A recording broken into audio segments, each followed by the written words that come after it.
2, 3, 4. Sometimes we need to slow it down, take a look around and breathe.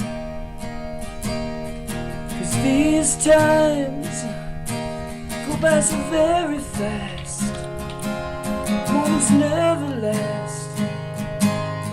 Just breathe, breathe in, breathe out. Quiet, be still, don't shout. Love is what it's all about. Breathe. Sometimes when you feel you've had enough, living is just too tough. Just breathe. 'Cause you'll regret when these days are past. Your friend just seen your last. Just breathe. Breathe in, breathe out. Quiet, be still, don't shout. Love is what it's all about. Just breathe.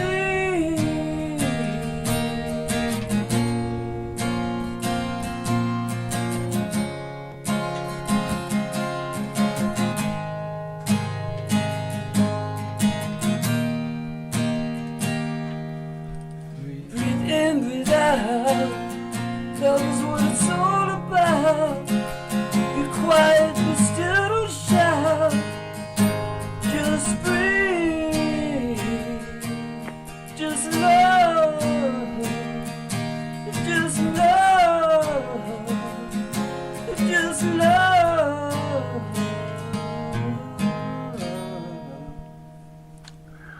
Good evening and welcome to another The Just Love Show. It's another beautiful rainless night in Northern California, and I know a lot of you in places probably getting inundated with rain are going, don't complain, but say a prayer for us, just a little one. We need some rain here. I'm Kip Baldwin, and again, thank you for joining me tonight. Want to start off, as we always do, just by sitting back, taking a really deep breath, thinking about all the things we have to be grateful for. Even though it's not raining, I'm very happy for the beautiful weather we have here today. I'm happy for all of you joining my show. I'm extremely thrilled with the guest I have tonight. So grateful that he's joining us. Before I get to my guest, as I've been doing every show now, sharing something that I've been writing over the course of the past 5 years every day about moving from fear to love and changing that foundation we operate from. Tonight I'm going to do something a little bit different just because I've been trying to find something that I feel fits the guests that I have on my show. This actually goes back, I honestly, I don't know, maybe 25 years. Not only does it fit the guest that I have tonight, who is a world-renowned author, publisher, musician, it also shows that I've been on this path for a really, really long time, even though at this point in my life, it was still far from conscious. It was still emanating from my subconscious, but nonetheless, it was always there. And it's called words. Words, I hate words. So small and imperfect, explaining everything and nothing. What impact will they have as they fade into our minds? Can we twist them quick enough so that they have no impact at all? Rationalizing everything, no matter how absurd, we spew forth words, endless myths, and for a short time, we turn them to fact, until new myths are expelled. Yes, E equals MC squared until Zeus says otherwise. A punchline, I laugh, I cry. Was it a joke or a tragedy? The words and all their forms, mispronunciations and misspellings continue on. Words, I love words, like a love I despise but refuse to divorce. For all their overwhelming beauty and ugliness, I will dream and try to explain my fantasies, always incomplete yet fascinating. How many ideas can I twist with the rearranging of words, the reorganizing of thoughts? How can I explain the pain of not being able to explain the pain? How can I say I love when no words can describe? How can I feel joy without my words betraying me? Oh, I hate words, or do I love them? I don't know, the words confuse me.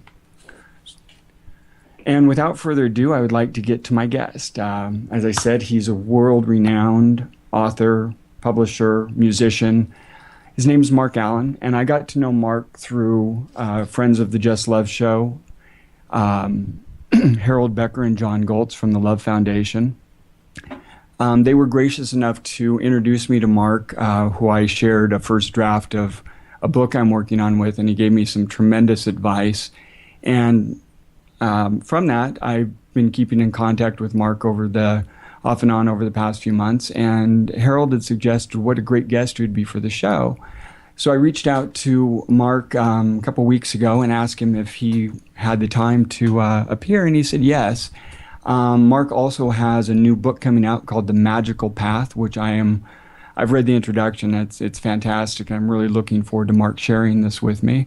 So before we get too much further into me talking about Marc, let's get Marc on so Marc can talk about himself and share his journey with us. Marc, welcome to the Just Love Show. Thank you so much for joining me. Thanks, Kip. Thanks for having me on. You're welcome.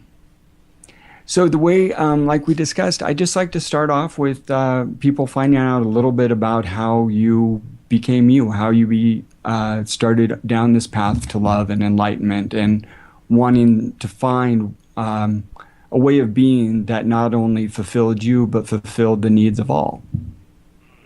Oh, good question. I'll do my best to give the short answer because I can go on about that, of course.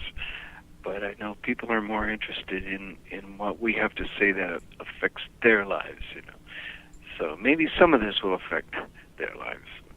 I left college very upset with the educational system and feeling I did not grasp something and feeling a lot of anxiety and depression and, in fact, deep depression. Now they put me on some pills. But then, fortunately, they weren't so common at all, those pills, so I just had to work through it. And I finally ended up getting a job with a theater company out of college, which I loved, and I wrote music and acted, and I loved the work. And we got into yoga as a physical discipline purely, yoga and gymnastics. And that yoga just blew my mind, and he started doing more and more meditation. And he opened up this whole quality of inner space in my mind. I remember just seeing that there's whole new worlds there, and that really changed my life. The theater company fell apart, and I followed my girlfriend to a Zen center on Maui, where I stayed for almost 6 months, and that healed me. I was in very bad health after college, and the Zen was really good for me. And I'd also, right after college, wandered into a magical bookstore in Madison, Wisconsin. Went to the University of Minnesota, and we went on tour with our company, and Madison was our first stop, and there was this bookstore all on Western magic, and I remember walking in there. And Western magic? Yeah, and I had not been at all familiar with it, and I went to this mystical-looking guy in the back who ran the store, and I said, "What's this about?" And he offered me a seat, and ended up giving me about an hour-long introduction to Western magic, and I ended up with a stack of books, and most of them were big and complicated, and I couldn't get through them, but the one on the top, the shortest, simplest one, was called The Art of True Healing by Israel Regardie, and that book healed me. It had a very simple meditation called the Middle Pillar Meditation that I started doing immediately, and it healed me. And this is a great little book, The Art of True Healing. It's so short, I condensed the whole thing in my book, Magical Path. It's not even condensed. Almost the entire book is in there in chapter 4. So you get 2 books for the price of one here if you get the Magical Path. But that little experience had this huge impact on my life. And I wandered around through my 20s doing a whole lot of things, but woke up in a state of shock the day I turned 30. That's the day that changed my life. That's the day where I kind of put together a whole lot of the things I'd learned here and there in my 20s. I woke up in a state of shock, realizing I wasn't a kid anymore. I looked at my life. I had a little slum apartment in Oakland, California, a really cheap little place. I had no job. I had no direction. I had no goals. I'd had a band before that had broken up, and I'd been in a Tibetan center for a while and left, and I got kicked out of the Zen center, and I just wandered around in my 20s. Then the day I turned 30, I spent most of the day pacing up and down. I couldn't have a party or anything. I looked at my life, and then I remembered I tried a Back to the Land experiment too. And during that Back to the Land experiment, that was when I was about 22, one night we sat around a fire, and this couple said, let's play this game we play at church camp. Let's imagine 5 years have passed and everything has gone as well as you could imagine. What would your life look like? We went around the fire. I don't remember a word of what I said, so it had no impact on me at 22. But the day I turned 30, I thought, this is a good idea to play this game. But this time I took a sheet of paper. I wrote ideal scene in big letters at the top. And I dared dream that 5 years had passed, so I was 35. And everything had gone as well as I could imagine. What would my life look like? Much to my amazement, because I'd had no interest in business at all. I'd been an actor, a musician, and a spiritual seeker, basically, in my 20s. Much to my amazement, I wrote, I have a publishing company that's wonderful and profitable and cruises along. And I write wonderful books that affect the whole planet. And I record great music. And I have a beautiful big house on the hill in Marin County. Marin County, California is just across the bay from Oakland, and it's beautiful. It's beautiful. That was my we are both there right now. Ah, yes. And I remember doubts and fears just came in full force, just overwhelming me. But I dealt with them. One way I dealt with them is I said, look, doubts and fears, I want to try this. I'd heard people talk about Buckminster Fuller saying that in his 20s he came to a point where he decided to either commit suicide or look at his life as a unique experiment. And fortunately, he chose the experiment. I just grasped onto that word experiment, and I said, doubts and fears, I want to do this as an experiment. This is something valuable. They said it won't work. They said, you want to get into business and books and music and real estate. It's way too much, Mark. Just focus on one thing at a time. Doubts and fears can be very rational and reasonable. Don't I know it? Yes, don't we all? And I remember thinking, well, whichever one I chose, then they would shoot down. You know, who are you to do that? What have you done? Look, you're living in a slum apartment. You have no money, no job, nothing going on. And I thought about it. I thought, no, this is my ideal scene. I want to go for my ideal scene. I want to go for it all. They said, it won't work. In fact, I even tacked on and I said, you know, when I think ideally, I also want a life of ease. I don't want to work too hard. I want to sleep in the morning. I love musicians' hours and actors' hours where you never do anything before 1 in the afternoon. Never. You know, I love those hours. I'm not a morning person. That of all the things you said in your story, we have had so many shared experiences. That's the one place we depart greatly. I'm a farm boy. I'm at 4 o'clock every morning. Yeah, my mom was too. My mom was up 5 o'clock every day of her life, and that's so great because she had 6 hours of activity before I'd roll out of bed. You know, and I often think about that. She'd got so much done, but I just left to my own devices. I wake up around 11. That's exactly when I got up this morning. That's about right for me. Because that gives me the night then. I'll be up. I'm up at 3 o'clock sometimes. I'll go to bed at 11 or 12 or so.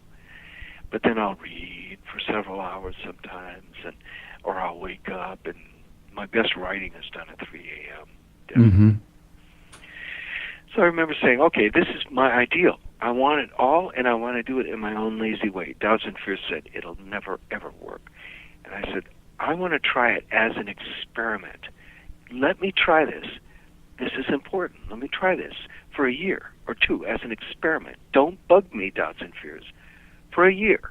Let me go for it. They said, it'll never work. And I remember saying to them, I don't know if I was talking out loud or if my thoughts were just so intense. It was as if I was arguing with my own doubts and fears. I said, look, I don't have anything going on now. I don't have any income. I don't have any money whatsoever. So if it doesn't work, which most of my thoughts felt it wouldn't work, if it doesn't work, I won't be any worse off than I am right now. And my doubts and fears had to agree with that. Well, it's true. You can't get much worse, being totally flat broke, doing nothing, So I went for it. And I found within a few months that things were changing in my life. And I found it was really working. And I found that the key is simple. It doesn't take hard work. It doesn't take intelligence, even. It doesn't take experience. You don't have to have money. People have said, it takes money to make money. I said, no. Most rich people started out poor or middle class.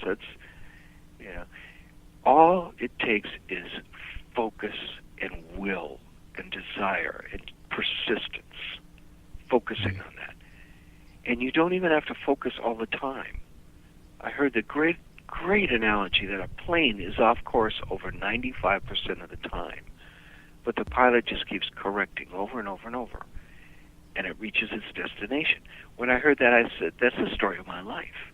I may have been off course over 95% of the time, but I kept correcting.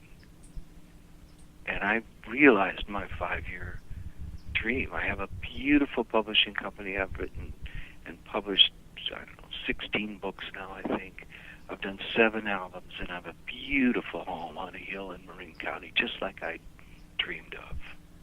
That's a really important point I just want to comment on about correcting your course, because I've shared on this show a couple of times an experience I had where I moved down here for the music business, played around in bands, wrote for Band Magazine, managed artists, and then about 5 years ago, some guys I'd played with a long time ago were still playing songs I'd written, and they asked me to come down and manage their new band, and it was being executive produced by Ronnie Montrose, and this was just before he just passed, and Ronnie and I'd sort of known each other over the years, but never got to formally be introduced, so that was kind of exciting.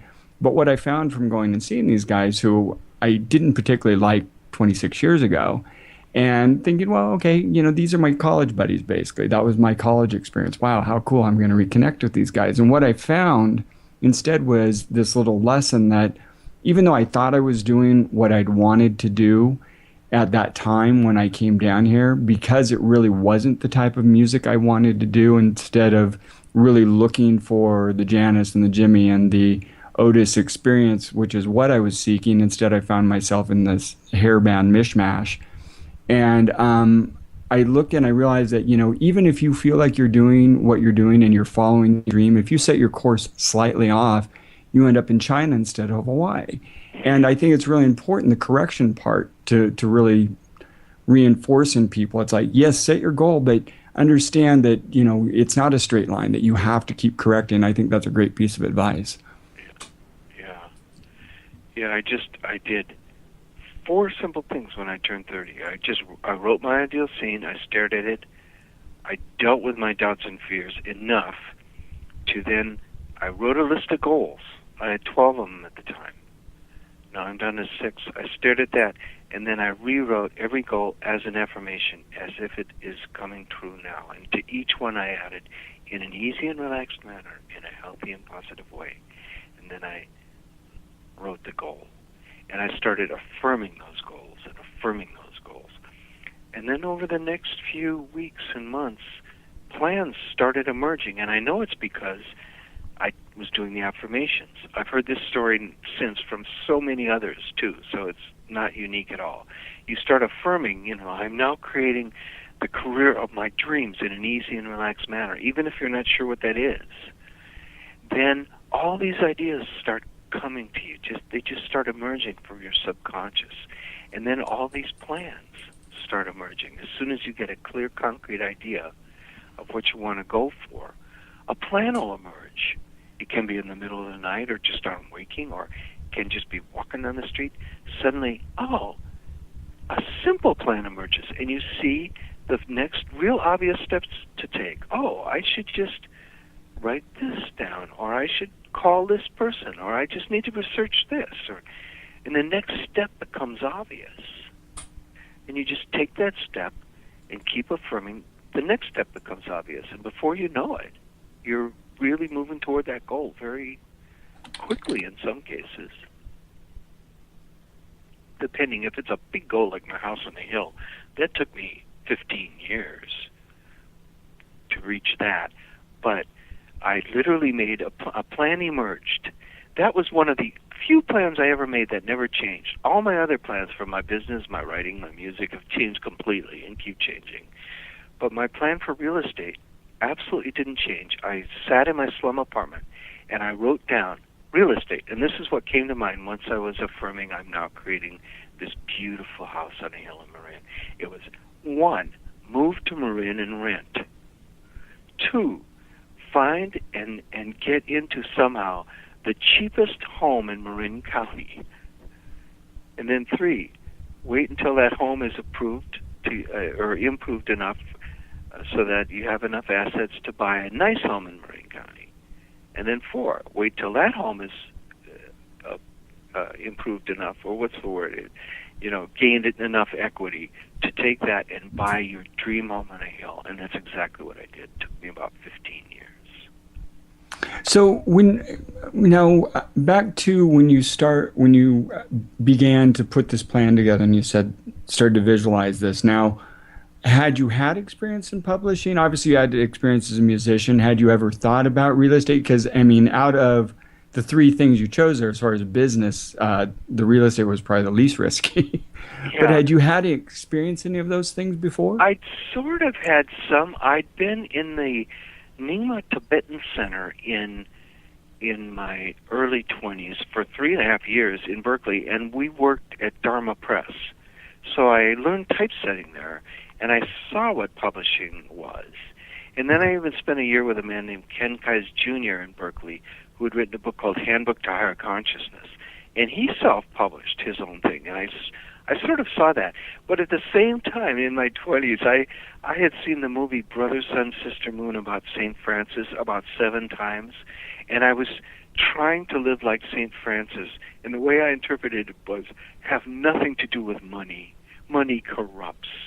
So business and money and everything through my 20s were things to be avoided entirely. That's when I turned 30, I realized it was not working. I had to keep scrounging for my rent every month. I had to make money to survive. And my dreams of being a St. Francis, of just being so spiritual that somehow people would give me money, they weren't working out. And then I did realize finally, St. Francis went out and rebuilt old churches. He built a huge nonprofit organization is what he did that supported him very well. He worked very hard and really built something. And then it dawned on me, maybe you have to build something. Or I finally, yes, you have to love and serve. I think that the single greatest key I've learned when I tried to sum it up, I wrote a book called The Greatest Secret of All, and I asked everyone, think about what's the single greatest key for your life. For me, the words I put it in were love and serve yourself and others. You got to take care of yourself first. But then whatever you do to even take care of yourself, or whatever you do in the way of a career, it always has to do with serving other people. Even if you're an artist, you're making beautiful art for other people. Whatever you're doing, it's to serve others, and that's the key. And that it took me until I was 30 to figure that out. And so, I started a publishing company with no knowledge of how a business worked. I did not even know what a corporation was, how a bank worked, how business is set up, the difference between a partnership and a corporation. I didn't know any of that stuff at all. I was completely naive and uninformed about that. But I just started it. It just seemed obvious. I went down to the corner business, said, how do you start a business? It was this sauna. One of the few wealthy people I knew had a sauna in Berkeley, and had a bunch of real estate. His wife was there that day, and I said, how do you start a business? She said, oh, it's easy. You just go down to the Civic Center, and you have a fictional business name. I said, what's that? Well, the name of your business, and you register it. And that was step one. What? Where were you from originally, Mark? Minnesota.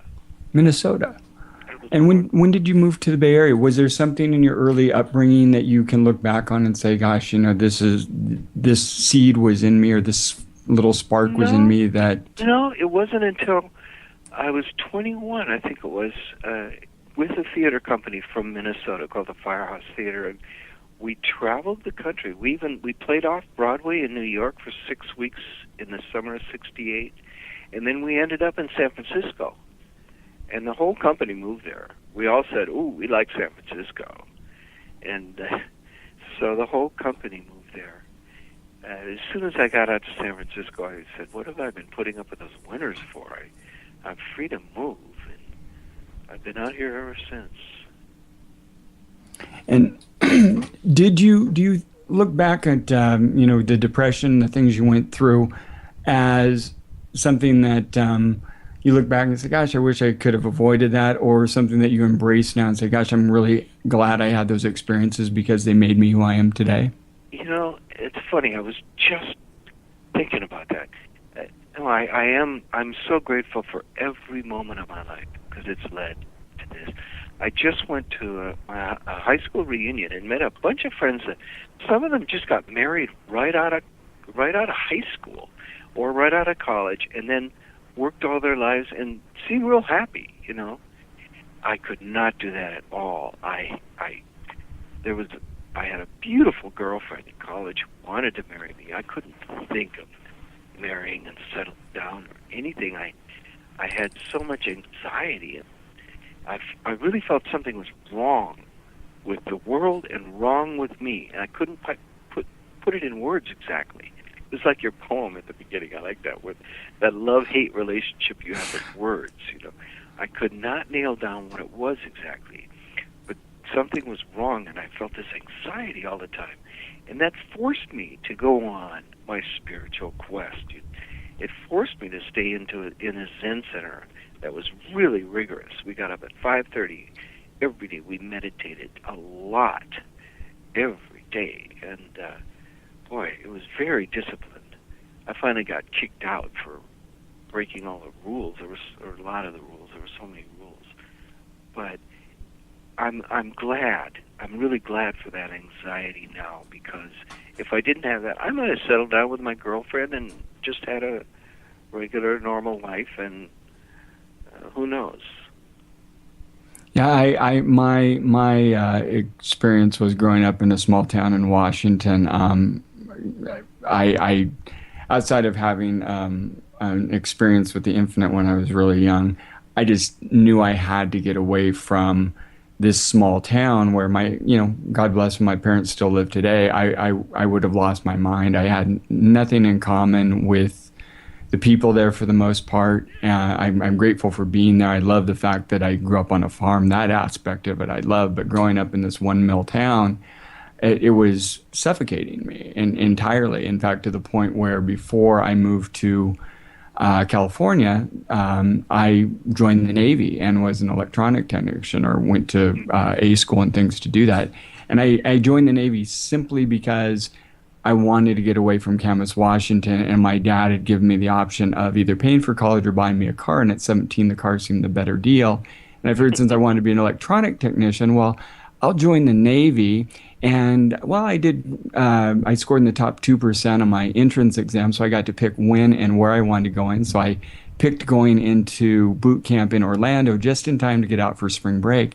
And I was feeling really smart about myself, except that I hated the Navy, and also it turns out I had a bleeding disorder that I couldn't be in the Navy with. So that then led me to my loading of 65,000 pounds of frozen strawberries onto a semi-truck and getting into San Francisco in 1985 with 25 cents in my pocket. Yes. Yeah, it's all good. By the way, I did want to share when you were talking about simple answers, and this is probably one of my favorite philosophers, scientists, what humanist, however you want to describe him, is Einstein. I just think he's just such a spectacular human being. But he has a great quote that I've shared before: "When the solution is simple, God is answering." And I really think that we tend to want to complicate our lives. I mean, it seems to be human nature to a certain extent to make mazes out of straight lines. Yes. Yes. I do remember in my 20s, things seemed so complicated. It was the 60s. There was all this turmoil, and some things felt right, some things felt so wrong, and it all blurred together. And boy, we had lots of self-doubts about what we were doing, and it was all very complicated. And the older I get, the simpler it gets. At some point, it became very simple and clear. Politically and everything, it became very simple when I read Riane Eisler, The Chalice and the Blade. And then we even published years later a better book of hers where she really summed it up, called The Power of Partnership. And in there, she just says, basically, the last 3,000 years of world history has been an example of the dominator model, what she calls domination and exploitation, beginning with Greece and maybe even before, but then and Rome and all these huge countries gaining power and then dominating and exploiting others, and that's called world history. The only thing that works is partnership. Absolutely. Collaboration and cooperation, not competition. Yeah. And when I look back at the 60s, oh yeah, the parts that worked were, it's true, peace and love were the solution, but not an angry response. I know my brother and some people wanted to do violent response, and it made me sick to my stomach. And I look back and realize now, yes, because violence is not the right response to violence. Violence only leads to more violence. It's all very simple. Violence begats. They had some of it right. Yep. We have on our refrigerator magnet saying, "Mom was right. Fighting doesn't solve anything." Well, my understanding, there was a study that came out of University of Finland, I think not this past July, but July before, and they looked at the concept of war, which war actually has its roots in German, which simply means confusion. And war, we've been taught that war is basically innate to the human experience, and that's not really true, at least from this study, that they found that war was something that really only happened after the agricultural revolution or started to become commonplace after the agricultural revolution. And something else, I'm a huge student of Joseph Campbell's, and that's also around the time that you started to see the emergence of the patriarchal God as opposed to the mother of the universe. And I think there's something to that male-dominated energy, which you were alluding to, that really transformed everything. And I do see an awakening right now of the divine feminine again, which is really what we need a huge dose of right now, is a return to that idea of it's not about survival of the fittest. And I've talked to people for years. It's like, number one, let's define the word fittest. Fittest actually means to be the healthiest. Well, what does it take to be the healthiest? What it takes to be the healthiest is to not only be good to yourself and be strong, but to make everything that you need in you and around you stronger. That, to me, is what fittest. And that takes collaboration, not competition, not I'm going to beat you up. Right. And it's in our biology. When we support and when we give to others, our body releases endorphins of real pleasure. And you can look at history this way, like Riane Eisler does, where if you go back, you can go back 35,000 years and look at human settlements, and there was no fortifications or anything like that. It seemed to be a pretty good partnership model all until about 3,000 years ago, till Greece and stuff. Then you had all the dominator model come in. But through that time, all the time, the partnership model is trying to reemerge. The words of Christ, for instance, were total words of partnership. Love one another as I have loved you. Peter, put away your sword. He was an icon of partnership model, you could say, which is why the Roman violent culture had to kill him so quickly. Yep. And also had to any of the books that didn't go along.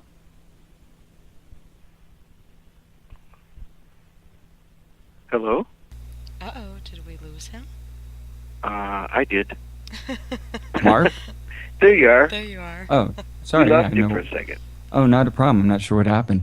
I was just saying that, and not only did they have to kill him, they had to actually kill his ideas and keep any books out of the Bible that really taught those ideas. Yeah. And told the whole story. So you've got this book out, The Magical Path, and I really want to spend some time having you share this with us, and I know you also have a meditation that you'd like to share with us. Could we talk a little bit about the book? Sure. Would love to. I think it's my best book ever, but then I always think my last book's my best book. But the older I get, I think I write with more authority, and every sentence gets simpler and clearer and is based on more experience. And I at first thought the book would be small because I thought, okay, I just want to do a book of the little magical things, starting with that middle pillar exercise I found when I was 21, which changed my life and healed my body. And that's just the little meditation I want to do. But I thought, there's all these little things that I've done through the years that really contributed probably to my real change from poverty to abundance and from real anxiety to inner peace. And I started writing about all these little things, thinking maybe that had an effect. I don't know, maybe that had an effect, but I'll put it in there. And then the book just kept growing and growing and growing as I realized all the things I've done on my winding path over the years. It became far longer than I anticipated, and it became like a huge buffet. So I say to people, just take what you like and leave the rest. Just sample this, skip around in the book, try something, and just try with an open mind. I always say, too, there's nothing I ever had to come to believe at all. I just had an open mind. I think maybe I can track it to seeing Hamlet when I was 15 or so at the Guthrie Theater in Minneapolis. I remember walking out of there over and over thinking, there is far more in heaven and earth, Horatio, than is dreamt up in your philosophy. There you go. Far more. And I remember thinking, yes, it's so true. None of us can comprehend the wonder of what is. None of us has an idea. We only see through a glass darkly. Right. And I think that's where I opened my mind to think, maybe these other cultures have a whole lot to teach us. Maybe there's a lot we don't understand. And I never had to come to believe anything, but I was open to trying yoga, meditation, Western magic, all these things. And that's a really important teaching that goes back ancient Sanskrit, probably far before that even. But basically translated, he who says he knows doesn't, and he who says he doesn't know does. Yep. So definitely keeping and understanding that there will always, and Einstein even talks about the difference between the least learned man and the most learned man is infinitesimal to that which we will never know. Mm-hmm. Yeah, I just had an open mind as I tried some yoga and meditation and Western magic and Zen meditation and this and that thing, read books, and then I found Buddhism, and even Einstein says Buddhism is very scientific, and it's the only so-called religion that completely fits with the scientific method. Because Buddha, even his last words to his disciples were, don't accept anything I said as being true just because I said it. Accept it only if you take it within and make sure that it's true for you in your experience, in your life. A very scientific attitude. Even went so far as to say, kill the Buddha. Mm-hmm. Right. Kill that image you have, that ideal dream of something very distant and pure and perfect. So you were able to do something that I think is at the core of a lot of the challenges humanity has faced for a very long time, which you were able to move beyond that fear of the unknown. And to put a face on it, for many people, that's that wall of death and what happens after. And I think that ability to embrace the unknown, to realize that we are on this infinite journey and not look at that from a place of, oh my God, that's overwhelming, or what's coming next, and not knowing what's around the bend, but being thrilled just to be on the journey. Mm-hmm. And have this ability to continue to gather and learn. I did have a near-death experience when I was 21 in a theater company. I was hung on the stage twice. I was hung. And I did soar out of my body and went through this whole journey before I was rescued. And it changed me. It made me see life goes on. I really believe from my own experience now that our life journey continues beyond this body. We are spiritual beings having a physical experience, as Teilhard de Chardin said, and our spiritual life goes on beyond the physical. I have no doubt. You nailed it, though. It gets down to fear. And like you said earlier, I mean, it all boils down to what the Course in Miracles just sums up, letting love overcome our fear. Somebody here that works for me has a bumper sticker saying, fear less, love more. And it sums it all up. The problem is our fears.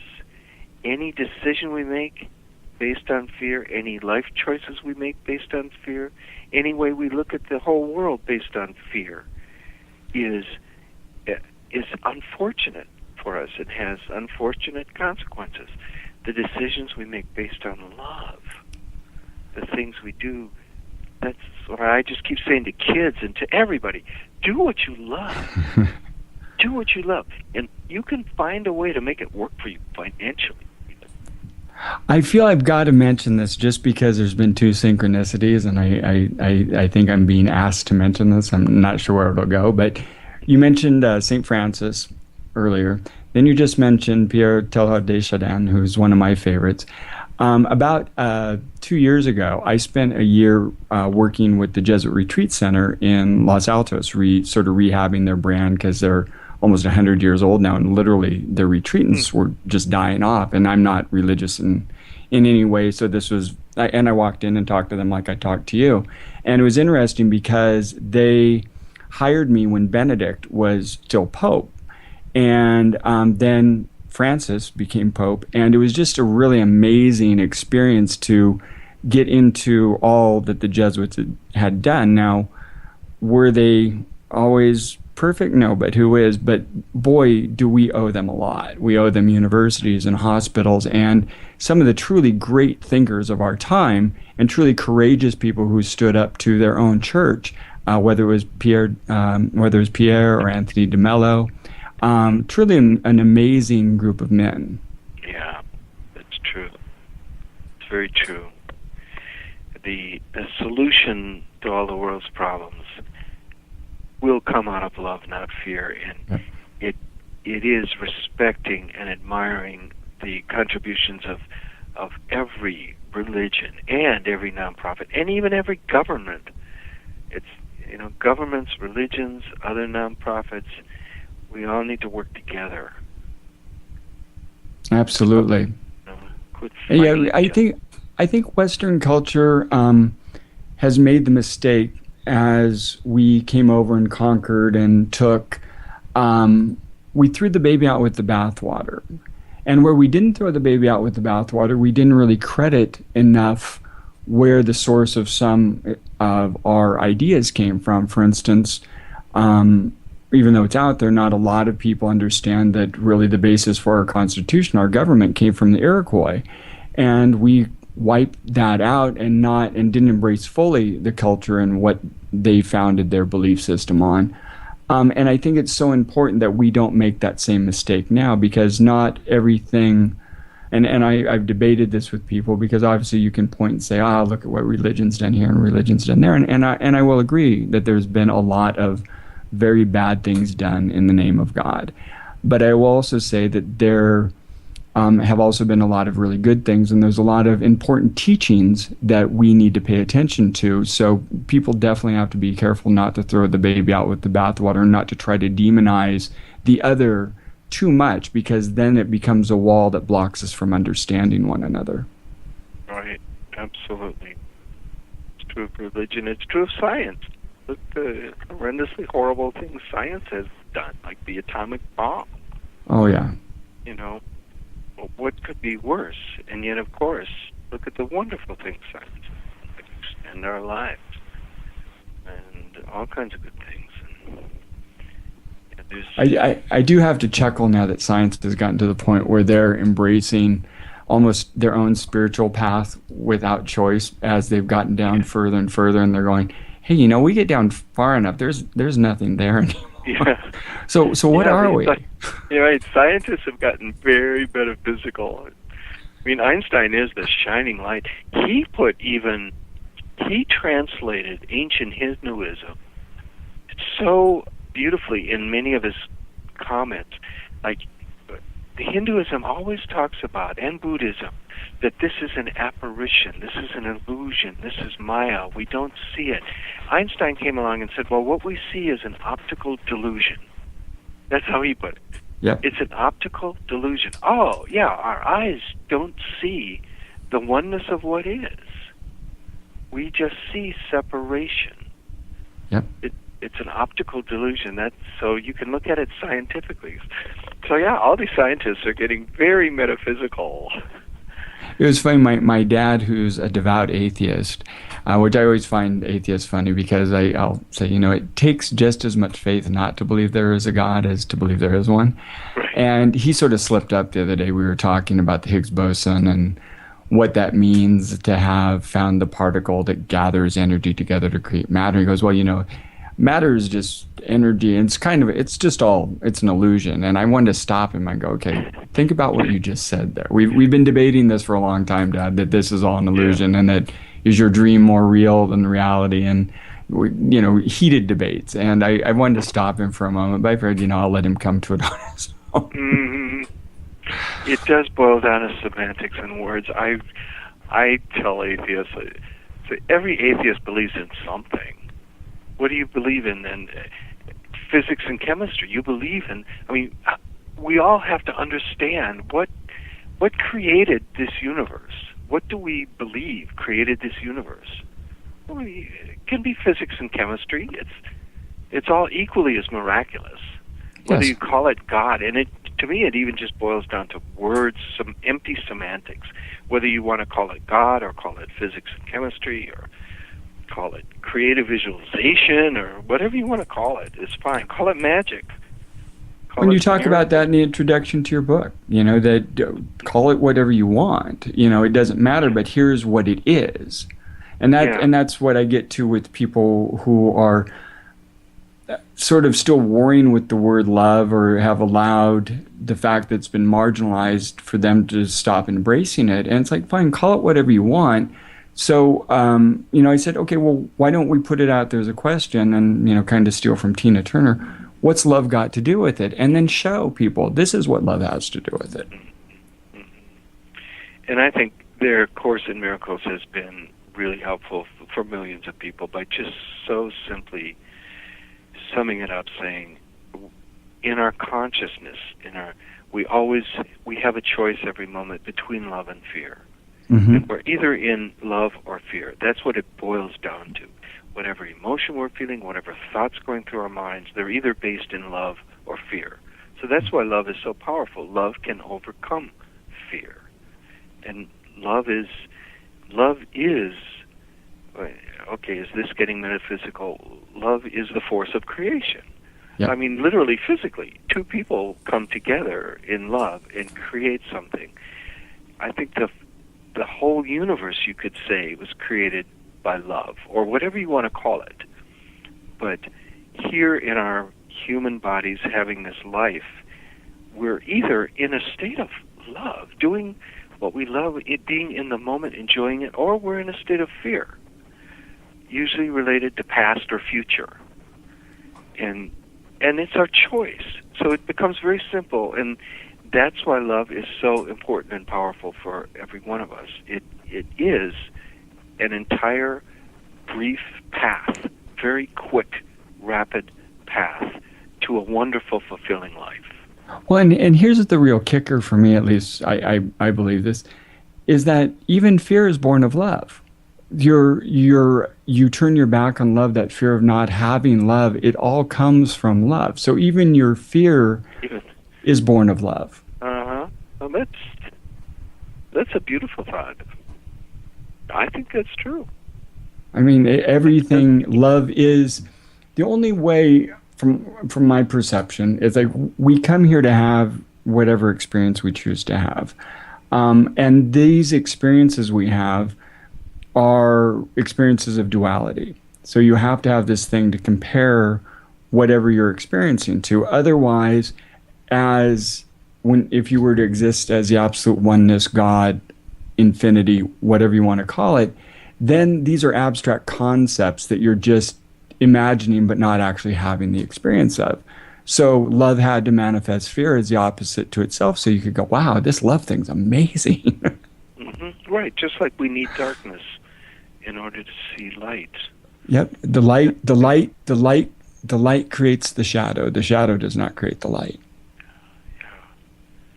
Yeah. So the oneness of it all created this duality in order to just, maybe for fun, maybe out of love. Well, it's sort of poem. Maybe God, or that entire oneness, wanted to see Michelangelo's David, or the painting The Girl with a Pearl Earring. And so God ended up creating this vast universe that finally, after billions of years, created this world that finally created Michelangelo, making the statue of David. Well, you've acted. How much is it like deciding to cast, I want to be this part in this play, in this film, I'm going to take this role. And you have to be a really great actor, you sometimes lose yourself entirely in that role and forget yourself. And, is that maybe what we're doing? And we've said, wow, I'm going to go choose to have this experience. I'm going to take this role. And any good actor knows you never leave in the middle of the film. You don't leave until your part's complete. Right. And the great parts in literature and in movies always change and evolve and learn and grow. And I do think that's what we're here for. Yeah. So, question: why did you choose an impersonal voice for this book? An impersonal voice? It says you said in this. I sat and I pondered, walked around, and wondered whether to write this book in a completely impersonal voice, not mentioning myself in any way. Right. Yeah. I've. That's something at the beginning of this book. I've wondered: do I speak just directly to the listener, like Eckhart does in The Power of Now? He's just speaking directly to you. But what I chose instead is, I just end up telling stories about my life, and people appreciate them, and they do give, I think, a good example of something, or of other people's lives. I tell many stories of other people's too. So I find I included the stories. At first I thought maybe do it without any stories, just directly to the reader, this is how it is, like The Power of Now is, every sentence. But then I thought, no, I like the stories. I like to hear stories. I think we learn from a story at the right time. The right story at the right time can be a very powerful learning experience. And people keep saying they like my stories. Do you have a short story you could share with us? Well, I mean, we've already told several. I could let me lead. I know just the little story of leading to this first meditation. Let me do just this real simple meditation for an example. I was with a theater company in Minnesota. We wandered into Wisconsin. We drove into Wisconsin. We're playing in the evening in Madison somewhere, and I had an afternoon free, so I just wandered around the town, and there was this bookstore, little bookstore, all about magic. And I went in there and asked this guy what's going on, and he just sat me down and gave me this whole, about an hour or more maybe, introduction to Western magic. And it all seemed very complicated and everything to me. It still does in many ways. But I ended up with several books, and the top one was called This Art of True Healing. And I just flipped it open. It was very short, very, very short. And the first sentence, this book was written with such authority and empowered to me. The first sentence was, within every man and woman is a force that directs and controls the entire course of our lives. Properly used, it can heal every ailment we may have. I said, wow.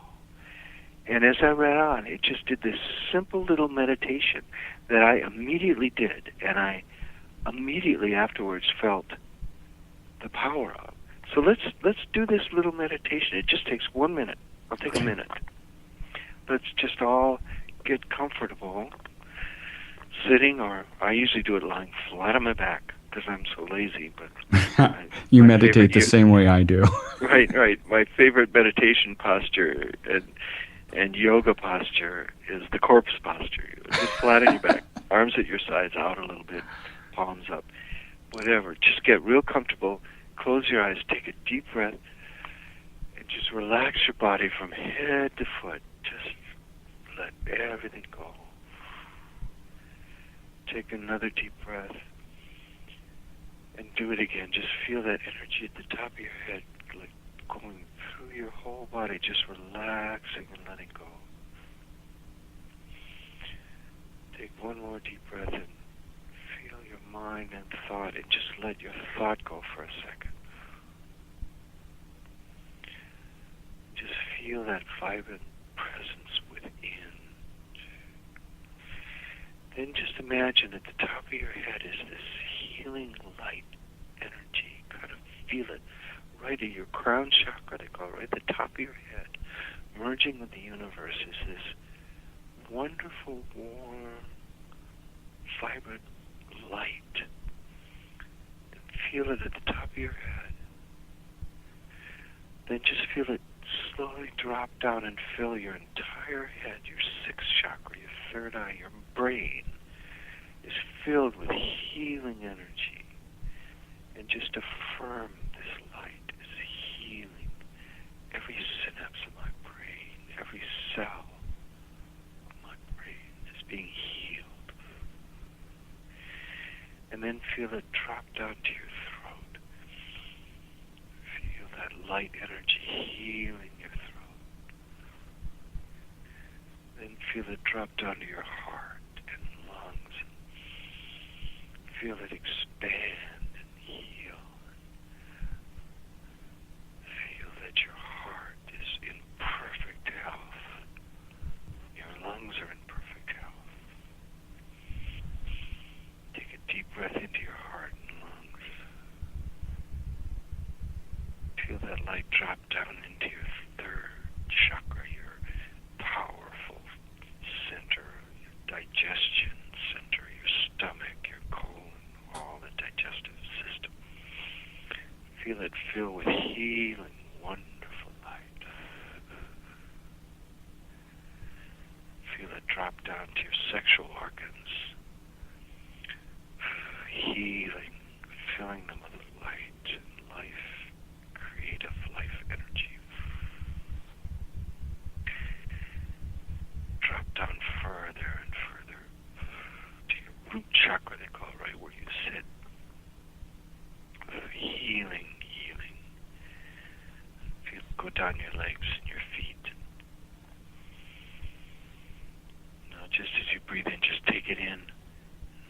shower over you and feel that healing energy through the middle pillar of your body. And that's it, basically. Just say, I'm now in perfect health, so be it, so it is. Do I have to come back now? Well, I see that it's 8 o'clock. That's the only reason I cut it short. So, Mark, tell that was wonderful. Thank you so much. I that's very similar to a meditation I do every day. And the great thing about that is not only do you feel it in your body, but you feel how your body is both in your body, both inside and outside, is the same energy as everything around you. Yes, yes. And you really feel that oneness. One quantum field, and yes, we are the energy of the universe. Thank you so much. That was beautiful. Thank you, Kip. Thank you for your show.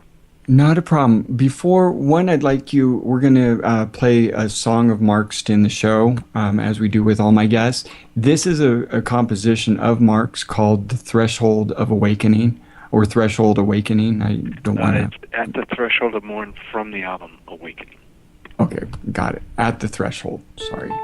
And if we could have Mark tell us where he can be found and where we can get not just The Magical Path, but all of his books, that'd be great. Great. MarcAllen.com, Mark with a C, MarcAllen.com, or NewWorldLibrary.com is my publishing company that has great books, including The Power of Now and the Joseph Campbell Collection and many other great things.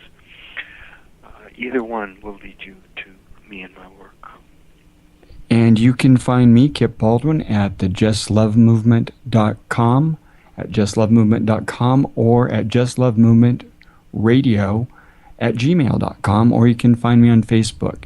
And Mark, if you could stay for a second after your song, that'd be great. And Sherry, great. Let's play At the Threshold.